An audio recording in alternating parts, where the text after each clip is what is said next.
Welcome back. Welcome in. This is Country Roads Confidential at earsports.com. We are part of the CBS Sports Podcast Network. I am Mike Casaza, welcoming in my longtime lieutenant, Chris Anderson. Chris, your job is safe. So let's say, am I about to get the Fredo Corleone kiss here, and I'm going to die here soon? I realize how backwards I had it. I think I would be your lieutenant instead of my boss on this one here. So am I safe? I don't know. You know who's not safe? Larry Harrison, dismissed on Thursday afternoon at West Virginia. He has been with Bob Huggins since day one here at West Virginia, many years before that at Cincinnati. I don't know who had this on their bingo card because Huggins is not one to make changes, famously loyal to his assistant coaches. I also don't know how you couldn't have heard what Huggins said recently after a game and seen some of the things that we witnessed on the bench and on the sideline, never mind on the court, and be completely caught off guard by this either.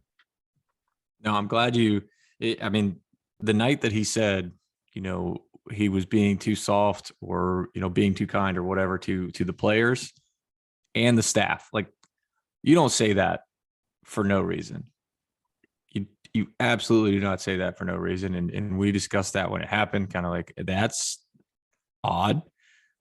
Something's going on. And I'm glad you brought it back up, pulled that quote back up in your analysis on Thursday evening, because anybody who thought this was a rash decision or last second or just happened, like, that's been building for a while. You could just tell from the comments, because that's not something you just throw out there, because pretty obviously when you're talking about players, one, it's a coach player dynamic. Two, you have 13 to 15 players. And so maybe there's a little bit of ambiguity about who you were talking about. So you're kind of just making a general statement. But when you're saying, it about your coaching staff, you're allowed 3 assistant coaches. So you pretty much narrowed it down to 3 guys. And you've gone out of your way to say it. And so, yeah, kind of building up, and you can tell Huggins was not happy with something. Let's pause here and back it up a little bit too. And I want to go even before this quote, which we'll get to, but I want to talk about the mood before the holidays. The first half against Buffalo, the entire game against Stony Brook, there was an immediate disconnect to me after the Stony Brook game, where the players like, listen, we're not happy with the way we play. We're not mad about being 10-2. We're happy to go on the break, so on and so forth. Bob Huggins came in with all the coal for all the stockings and said, if you can't get up for a game for the holiday break, maybe you shouldn't come back. He was pretty brief. I think that news conference was less than 8 minutes. Win or lose, that's typically a gab fest after the game. They can go 20, 25 minutes.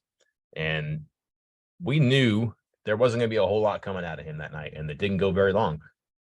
And it just seemed to me like, are these guys 10-2 or is something coming? I will not pretend that I knew this was coming, but that's foreshadowing. Chris, they lose their first game in the Big 12 on the road to Kansas State in overtime. It looked like Kansas State was okay. I'm not sure we thought Kansas State would be racing to the top 10, but it looked like Kansas State had some parts. And it didn't seem like West Virginia played a terrible game. Scraped together just enough at the end to go to overtime. They just didn't win in overtime, but made some mistakes where if you make your free throws, which isn't a matter of defense or even offensive execution, maybe you win that game. Anyways, it sounds like after the game that Huggins finds the panic button and begins to rap on it. And he says this, here's the quote you're talking about. We've got a bunch of BSers. They don't really want to be special. They want to hang on. We've got too many guys. Sometimes I have too big a heart and let guys around who shouldn't be around, and I try to help them. Probably the same with the staff. Whew.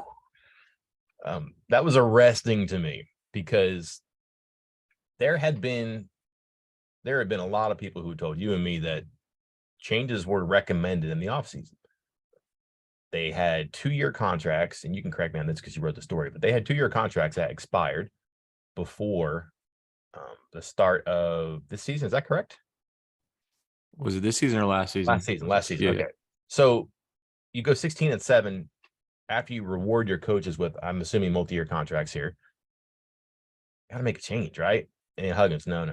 We're going to keep it. And they do end up changing things a little bit late in the game. They add Josh Eilert because Eric Barton goes to South Carolina State. That's not a name that we had heard as a person who was going to be asked to move on. It seemed like a lot of those conversations focused on surely some Eric Martin, but Eric Martin was up for the Cincinnati job. Eric Martin got the South Carolina State job. He was going to be moving on his own, it seemed like. But Larry Harrison and Ron Everhart were two of the names that we heard were certainly being discussed. And here we are after that comment about the staff. And it just seemed to me like he's not talking about Josh Eiler because he's new. I would think that you could put Jay Kuntz in that conversation because he is new in the sense that he was just elevated to director of recruiting and player personnel. And also, that's not a coaching position, but man, that's part of the staff. Like, you're giving the chef the ingredients to cook with. So I can see him getting some of the coaches scorn, but I would exclude him from that because everybody celebrated Jay's work. So it just seemed like it was coming down to Harrison and Everhart. And then, as our reporting yesterday said, this decision was made on that road trip that Huggins was going to make a move. It was okay. Let's say that.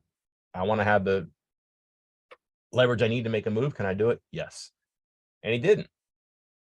And then things got kind of weird against Kansas and Baylor. And if people told us to watch this, and I watched it, and you took note of this too, things were different on the bench. From the second half of that Kansas game on, and certainly during that Baylor game, things were not what we have seen for so many years in a row. They were different substitution patterns. There were different minute dispersions. It just wasn't the same. And how much of that is, listen, we're 0-2, we got to fix this. We're 0-3, we got to fix this. Maybe some, but visibly, and I guess I'm even told audibly, something was different, something was amiss. And then when you find out after the Baylor game that they're going to fire Larry Harrison, it begins to make a little more sense.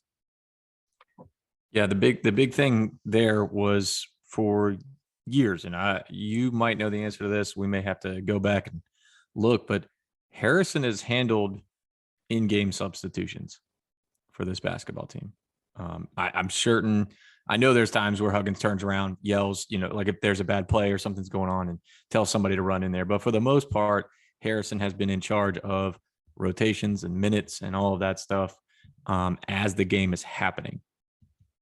And as you noted, it seemed like the last couple games, maybe he wasn't. And there's been a few instances, some strange minutes, some strange rotations, some confusion. The Baylor game, you and I talked about this before we hopped on here.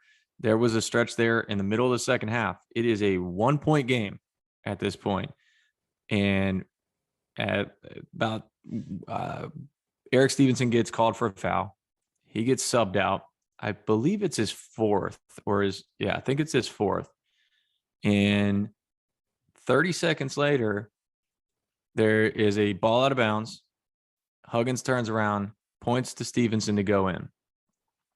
Stevenson runs in, and Huggins is busy talking to somebody else, but it seems like from afar, and everybody can watch this clip. It's all right there on the videotape. Stevenson doesn't know who he's going in for. He wasn't told who he is subbing out. And then he thinks it's Wilson, and then Seth Wilson's standing there confused, and he's got his hands out. Everybody on the bench is confused. There's a graduate assistant or maybe the ops director kind of stepping up, trying to literally pulling on Huggins's jacket, being like, hey, who's coming out? Hey, we need an answer. Hey, we need an answer. And finally, they just tell Seth Wilson to sit down, and they inbound the ball.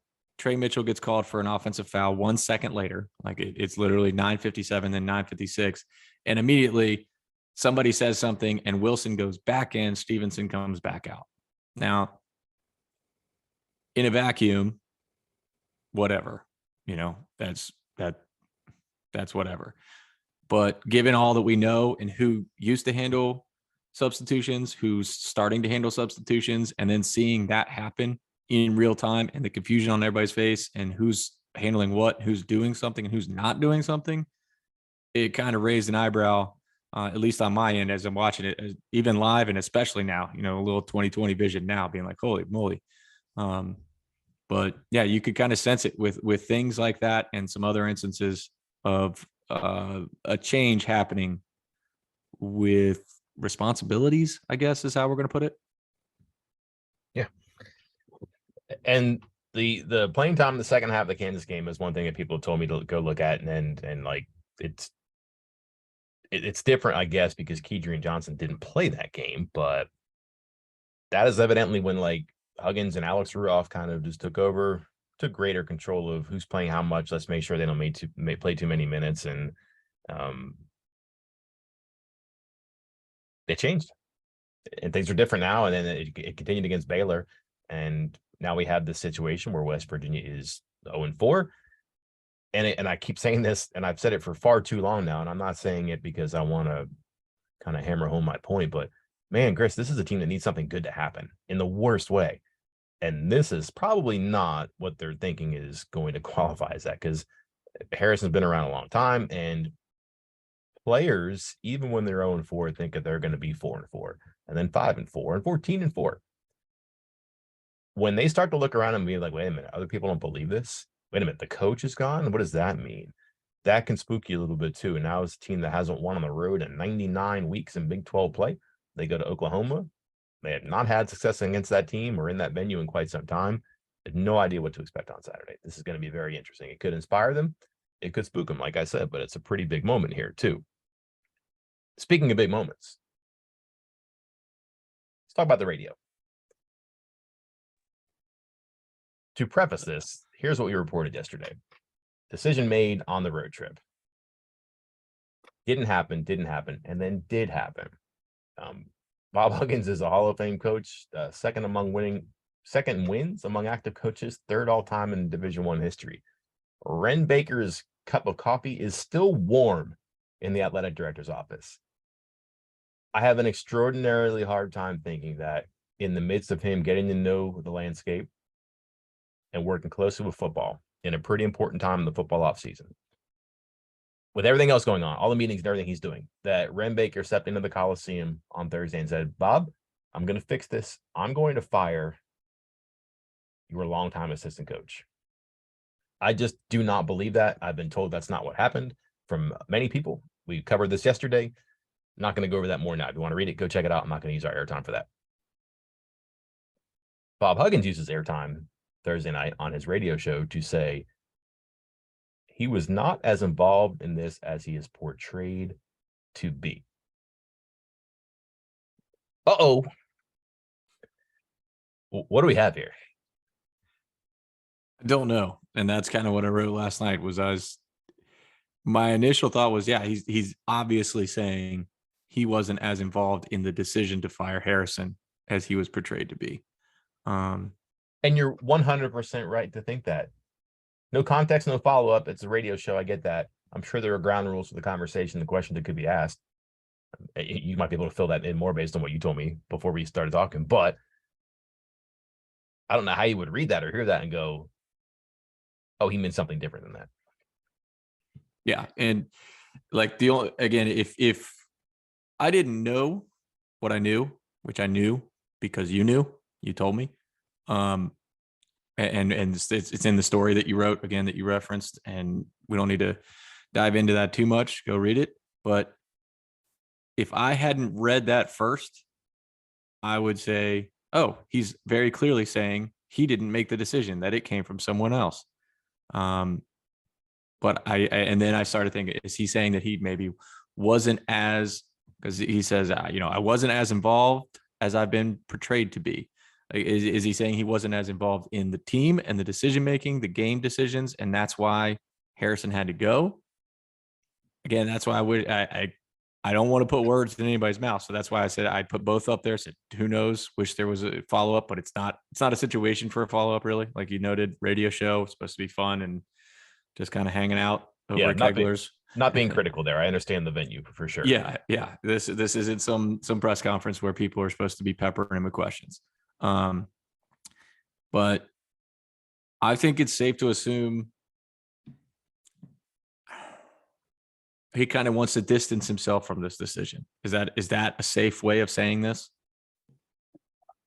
I would say that it's also equally possible to spin what he said another way, or for him to 12 hours later. Well, actually, we'll talk to him at 11:30 this morning, and it'll come up, I promise. But if we're loud, and still might. But I wasn't involved in playing patterns and substitutions in guard play as much as it's portrayed to be. And I'm just not going to bury my longtime assistant coach on the radio. I could see that being an interpretation of that. Again, he doesn't speak on accident. Like, I think a lot of people goof on stories that we've heard before, tales of Cincinnati, rearview mirror, kind of hearing a lot of the same things over and over. For a guy who's done 1,300 post-game news conferences, forgive him for that. He does not speak accidentally. He's going to be the smartest guy in the room in most rooms. There's a lot of things that you can shake this snow globe, Chris, and it can fall differently every time. And I just don't know. And I think it demands a question and an answer. We'll see. But it certainly implies that the new athletic director intervened here. And I just don't believe that to be true, unless there is something that happened that we do not know about. And I've been told that's not true, because again, I told this was pretty much decided. The runway was clear for takeoff or grounding, I guess, on that road trip. It's a weird look that I don't know how they're going to address, or if they will address. Head in the sand seems to be the way that some of the sports kind of go about their business here. This may be it too, but I don't know how you interpret that any differently now too. But I just do not believe that's the way that happened. I think all I keep thinking about with situations like this, I mean, not the only thing I think about, but just be upfront and clear publicly, because you always see people when somebody screws up or somebody does something and then they just admit it and say, this is what happens. It was wrong, or, this is what I'm doing and this is why, period. Like, people are like, wow, that's refreshing. And, it's nice to see that guy. I hope it works out, whatever. But once you start fumbling and mumbling and pointing fingers and not being clear and leaving things open to interpretation, then you start getting wild theories. I mean, just some of the messages that I've received about the reasons that Larry Harrison's no longer around. I mean, it's wild. And that's not what you want kind of being spread about right now. And you're leaving open that possibility by not just making a decision. And I don't want to start getting on my rant from, God, what's it been, 4 months now ago, where I said West Virginia just had to make a decision one way or another on Neil Brown and go for it. And they didn't. And we've seen how that's gone. It's been a bumpy ride the last few months. And here we are with this again. Just come out and say, hey, need a change. Wasn't happy with what was happening. Some of these decisions on rotations were being made. I want to take it over, or I want somebody else to do it. And it had to happen. And we needed to make changes on the coaching staff. Maybe we should have done it last offseason, but now we're going to do it this right now. We'll get an interim guy in here for now, figure something else out in the offseason. Like, just say it and be clear about it. And that'll solve half your problems. It's really not that difficult. It's exactly as difficult as you just said. And the avoidance of transparency on some of the stuff, and it's college epidemic too. It's not just West Virginia. I don't know why, but like they've got to pull the wool down, and they got to keep the wool over at least one eye, and you can't see things that you want to see as clearly as maybe you think you're entitled to. And entitlement of fans and media sometimes drives coaches and players in colleges crazy, especially when the perception bleeds into reality, and that's not anybody's intent. Like, we'd like to be able to steer this the right way, but we'll see on that one here. In the let's just say interim, Chris, there are 3 seats on the bench. One's vacant right now. Hot board season?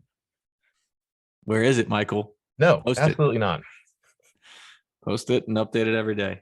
Yeah, we'll get into that. There's certainly a couple names here too, but I would assume that Alex Ruoff, and this may be clarified this morning when we talked to Bob. We'll see. All this may be clarified when we talk to Bob. We'll see. But he is sitting next to Huggins at games this year. If you remember last year, we had Kirk Soraka PTSD. We were wondering why he was coaching football as an analyst. And we finally found out, yeah, he was kind of more involved than he had been before late in that football season. Well, then we noticed that Josh Eilert was sitting near Huggins, and he was the director of operations. When Eric Martin goes, logically, Josh Eilert becomes an assistant coach. Alex Ruoff is in the seat next to Huggins now.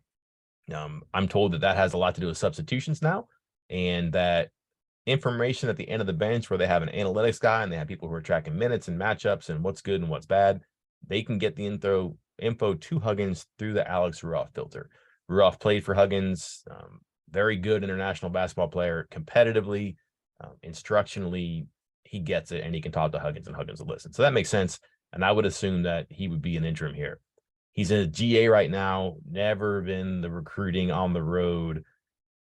Walking into a living room that Baylor or Kansas or Texas Tech is walking out of, that's tricky. Would he be a permanent replacement? I don't know. We've also heard a couple of names in conversations and on the board. Absolutely yeses, absolutely nos.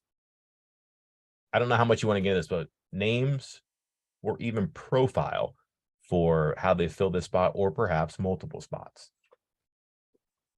I think whatever decision is made right now is going to be interim. Like, I mean, that seems kind of obvious since we're mid-season. But what you said earlier about the coaching staff and last offseason, and hey, you know, there's talk, there were 3 assistant coaches, Everhart, Harrison, Martin. And it was like, hey, Everhart and Harrison might be the guys being, you know, changes being made to. They might be let go. I had been hearing that maybe Everhart was going to retire, or even kind of look for a head coaching job at a smaller school. He's been a head coach for a long time. He's been coaching for a long time. He is over 60 years old. So it would not have surprised me if he retired, and maybe that's what's to come after this season. And if that is going to happen, why make one move now when you still have to make another move in the offseason? So yeah, I like the idea of kind of just, hey, Alex, you're already sitting next to me. You're already, you know, helping make decisions on rotations and stuff. We're going to slap interim assistant coach tag on you, give you a few extra bucks. Actually, a lot of extra bucks, I guess, if you're a GA. It's a big bump. And we'll move on from there and make some decisions in the offseason. I think that is the smartest and safest way to go right now. I would imagine if you look at what they did this past offseason, that their shift and focus is going to work. They really leaned into the transfer portal. They invested in Jay Kuntz. And what I mean by that is, oh my God, you hear that, Chris? And what I mean by that is they shifted from absolutely knowing the portal to this is our absolute best way to win. Did it work? We'll see. Was great for 12 games, hasn't been terrific in the past 4, but their roster's better than it could have been had they relied on what they had in place, had they not supplemented their losses with transfers. So it bends toward what college basketball and college sports is becoming, which is portal mercenary work, right? So you're going to have to really recruit, whether it's out of the portal or, you know, late high school players. Like, they don't have anybody in the recruiting class right now, and the competition for players who are uncommitted and available is going to be immense. But they can get some of those players because they'll have spots and playing time and minutes in the Power 5 conference. So my point here is that if they shifted toward recruiting and being ambitious and getting talent, I think their staff is going to be the same. And I think it's going to be energetic people with connections to AAU programs, New York City hotbeds for high school, hotbeds for West Virginia connections. That could be Cincinnati, that could be Northeast Ohio, it could be, you know, New York, New Jersey, that metro area too. And I wonder if it's not just Huggins is the closer. You know, he can still throw 96, but he can't do it for 6 innings, 7 innings. But he knows his people. He has his eye on things. He can get guys, but they can also bring players to him. He can say yes or no, and he can close the deal. And remember, this is not completely foreign because, as he said, he never watched a second of film on Jose Perez before they brought him in. And a lot of the transfers, he said, he just listened to the arguments for and against. He knew about Stevens because they played against him. He knew about Trey Mitchell because they played against him. They knew Mitchell from Pittsburgh and they had connections from the prep school area. But like, they didn't do a deep dive scouting and bring it to Huggins, and he did his own deep dive. He let his staff do the work. And for the most part, the staff supported the decision and brought it to Huggins. And Huggins said, yeah, we'll do it. I'm sure he said no on some things too. But that's the direction they're going. And I just think that the profile of their assistant staff in the future is going to be people who recruit. Junior colleges, you know, again, strong AAU programs, prep schools, those cities that really matter geographically or traditionally West Virginia.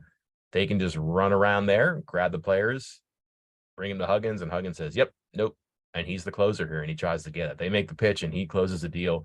He says yes, or he does the last work on the recruiting process. He answers some questions, which may be, how long are you going to be here, or can you get me to the NBA and anything in between? I would be very surprised if it's like it has been for the prior few years, where they're just relying on Ohio and junior colleges and developing players for a number of years. I think they're going to try to be splashy in recruiting. They already kind of are. And I think they're going to be splashy in the portal, which they already kind of are. I'm with you on the Huggins as a closer thing, and I think it's already starting to happen or started to happen. I'm thinking to Wagi or Bell. I can't remember who it was that was in the junior college championships. And it was like a week long. And whichever one of them was, I can't remember, but they said, Harrison was there, Martin was there, Everhart was there, and whoever the assistant coach was there for multiple days, 3-4 days. And then Huggins basically showed up for one day after getting, like you said, the full deep dive breakdown from the assistant coach, gave it to Huggins. Huggins showed up and almost like, the Roman emperor, thumbs up, thumbs down after watching one game. I'm like, all right, I see one game and I get your full scouting report. I trust you on this full scouting report. I see one game just to confirm at least some of what you're telling me, thumbs up. Or I don't see what you're seeing, thumbs down. And that's like, I know there's gonna be people that hear that and be like, wow, that's terrible. Why even have it? No, that's great. I think that's what you want in your kind of your makeup of a coaching staff. You want your head coach to trust his assistant coaches and their scouting reports. Yes, the head coach needs to get in, make sure they can truly fit his scheme, fit his style, fit his, personality. But I don't think you need months and months and months of scouting reports and tape and film on that for the head coach to watch to confirm that. Your assistant coaches should know you and the player well enough to help make that decision. Yeah, got to be symbiotic. You have to trust your assistants to do the work and then to trust the information that they bring to you. And you have to be on the same page. You can't be anti-portal. You have to bring in portal guys in because you think you have a shot at a high school guy or a junior college guy. I think that had been problematic in the past 6 to 10 months. And that can't be something they do in the future. So listen, a lot of these details we covered, we're not going to repeat them all here. Go read the story. I'm sure we'll have more details here. I might have an update for you. We also have Huggins at 11:30 this morning. By the time that you hear this, he might have already spoken. So check out the site, see what he has to say, if he does say anything. And we close, Chris, with football, because that is not our preoccupation here, which is maybe unusual after the soft close of the portal, but also this is a junior day weekend coming up where they're going to have some visitors. But more immediate is that they have made a couple of additions. One, I think, is maybe a bit more crowd pleasing than people would have expected because it's a wide receiver who played in the Power 5 conference, has some numbers.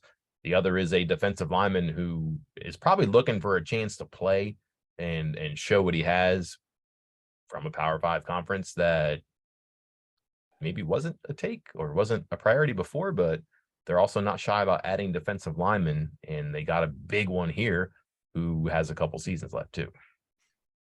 Yeah, first one up on the docket here is Devin Carter, wide receiver from NC State. I mean, I said it in my analysis, like, is it lazy to just say this is Bryce Ford Wheaton's replacement with the potential to be, slightly better? It seems lazy because it's like, hey, it's a big, tall receiver. He's 6'4", 210. Bryce Ford Wheaton was listed at, I think, 6'3", 220 or so. And they're both from North Carolina. They're both recruited by the same coaches. They're friends. So it seems like, hey, yeah, pretty obvious a connection there. And it's true because he is going to play that X receiver, that outside receiver that Bryce Ford Wheaton played the last 3-4 years for West Virginia. He plays similarly. He grades out similarly.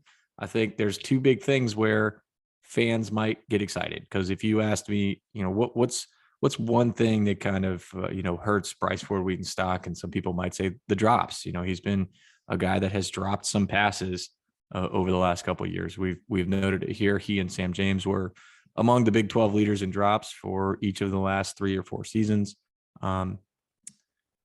Carter has 12 drops in 4 years. So that would be a slight improvement. And I think it was important to I don't know how important it is, but it meant something that West Virginia flipped him from Penn State. It's not, I don't know if it's some big pound your chest and talk about it forever, but it meant something. It's not nothing. Going over there and taking a kid who was committed to Penn State and enrolled, like he had already put in his enrollment deposit and was supposed to be at classes, and West Virginia walked right up and said, don't go to class. Don't go to class at Penn State tomorrow. Give us one more chance. And he did. And West Virginia took him away. However that happened, we put it on the board. We talked about it, that, the NIL deals, the playing time, the other visitors and all that stuff. However it happened, or a combination of all those things, it happened. And West Virginia beat Penn State for this kid. And I think he's a very nice addition at wide receiver for West Virginia. All right, let's shift. Defensive line. They had some holes. We thought they filled it with Day Hawkins. They definitely filled it now with the second name. Yeah, Fatorma Mulba from Penn State. Big, massive, strong dude. 6'3", 308 currently, he tells me. I talked to some people at Penn State and was like, hey, tell me a little bit about this guy. Why is he not playing? I said, he's a little bit stiff. He's not as athletic as maybe your highest end Power 5 defensive linemen are, even at nose tackle, but he's about as strong as you could possibly be. And Penn State runs like 4-3. So he in West Virginia, mostly runs with a 3-man front. So he's more like a true nose tackle in the middle of that 3-man front than he would be a standard defensive tackle in that 4-man front. So I think he's actually going to be a better fit for West Virginia. And then that might be what WVU is relying on. That you referenced, interesting story with him and take or not take. He was a guy, we got the heads up on him on Saturday, and I put it on the board, and I was told, hey, this kid has an offer from NC State, but he and his family want to go to West Virginia. If he gets the okay from West Virginia, he'll commit on Sunday. And, I think there was a little pushback on that when I checked it with some capital P people. And part of that was because Day Hawkins was on campus on Saturday and he was going to commit. And my assumption at that point was, Hawkins is option A, and Mulba is option B. But they don't play the same position, really. I mean, Hawkins is truly a guy that can bounce in and out, while Mulba is a guy that's going to be like your true nose type. So there were some other factors at play, but he confirmed everything. A story's up on the site and a full interview with him. He came up on Sunday. They were ready to commit. His family loved it. And a couple of days later, they went public with it. And he's a guy who will not be there for spring football, but will be there in May.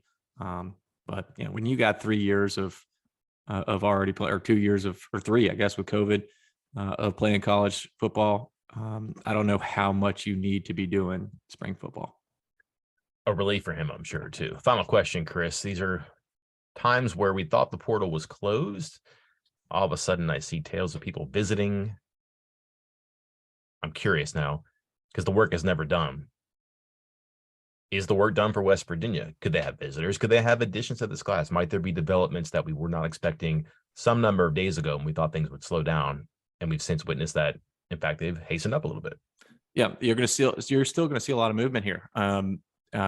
Roberson, from the wide receiver from Eastern Washington, is going to be on campus next weekend, assuming he doesn't commit to Penn State this weekend. That's where he is right now. When we say the portal is closed, I want to make something very clear here. That means a player can no longer enter the portal. If you are already in the portal, your recruitment's still open. So all those guys that are in the portal, but not yet signed or enrolled somewhere, they can go off and visit schools. Like, in fact, the portal closes on January 18th. There will be, I just mentioned one, transfers visiting on January 20th, January 27th. February, you can't because it's a dead period, but into the spring, you will have transfers visiting. When the transfer portal closes, that means you can no longer enter it. But once you are in it, you can still take visits. So even though the portal closes, visits still happening. Something to remember on that. And a big reason why you really want kids get actually enrolled. I just talked about West Virginia flipping Devin Carter, who had quote unquote committed to Penn State, a verbal commitment. These transfer commitments, they are about as good, maybe a little better, as your high school verbal commitments too. There's nothing pen to paper on any of this stuff. And most transfers are not signing, they're not signing letters of intent. What locks them in with a school is either signing, you saw a few people do it on signing day, signing the financial aid paperwork to get the scholarships, or literally enrolling in the school and starting class. That's what makes it official. So please don't freak out if you're listening to this, but for instance, Mulba, West Virginia is going to have to hold on to him for the next 4 months because he has not signed anything. He obviously is not enrolling in classes until May. And so West Virginia is going to have to work to hold on to him for 4 more months unless he decides to, out of the blue, sign some financial aid package with West Virginia. I hate it. I love it, but I hate it. A new type of retention. This never ends now. There's wrinkles upon wrinkles there. And then I think you're going to see a new level of recruiting where schools are going to look at people who are like that. And can they make a late addition? Can they throw the bag at them and see what happens? Yeah. Don't worry, guys, but be very worried. This is going to be overtaking, I think, before long there too. That'll wrap it up today. A lot of topics, a lot of information, a lot more coming, I'm sure. Football, basketball, and beyond. We'll be here. We'll try to figure it out. Try to stay ahead of the news. Until then, I'm Mike Casazza. And I'm Chris Anderson. We'll talk to you next time.